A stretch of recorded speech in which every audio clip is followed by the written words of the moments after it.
Uma coisa é Bíblia, outra coisa é Escritura, outra coisa é Palavra de Deus. A Bíblia é o conjunto de livros. A palavra Bíblia quer dizer biblioteca, conjunto de livros.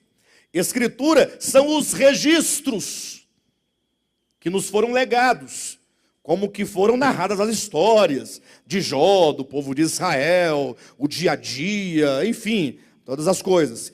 E a palavra de Deus, que está contida nas Escrituras, é o essencial de tudo, que é a revelação de Deus, da sua vontade, do seu supremo propósito, do seu propósito na pessoa do seu Filho. Então há necessidade de se fazer mais uma distinção, portanto, quando eu me refiro aos 4 evangelhos. Porque se são 4 evangelhos, Mateus, Marcos, Lucas e João, eu pergunto, são 4 evangelhos?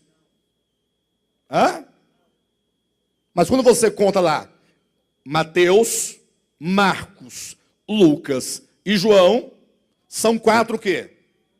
O evangelho de Mateus é o evangelho de Marcos? Então, chamam-se os 4 evangelhos, não é isso? Quando se falar os evangelhos, entendam que esses 4 homens, apóstolos, falaram o evangelho, singular. O evangelho não é um livro, é uma mensagem.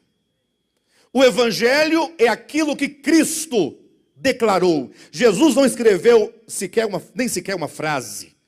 Ele veio ao mundo e falou aos homens. Versículo 14, e o verbo se fez carne e habitou entre nós, cheio de graça e de verdade, e nós vimos a sua glória, glória como do unigênito do Pai. Então, todo o ministério de Cristo consistiu em falar, falar, falar, falar. E o que ele falava? Ora, ele falava o evangelho.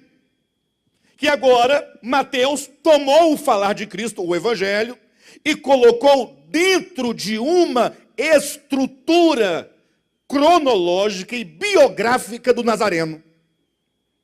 Aí vai colocar o nascimento de Jesus, aí Jesus entrou na Judéia, e ele saiu da Judéia, e ele foi para as regiões de Tiro. Então tem todo um contexto histórico, topográfico, geográfico, um contexto do cotidiano das pessoas, das relações no templo, e no meio dessa estrutura narrativa, biográfica, nós vamos encontrar o próprio Verbo, o próprio Deus encarnado falando.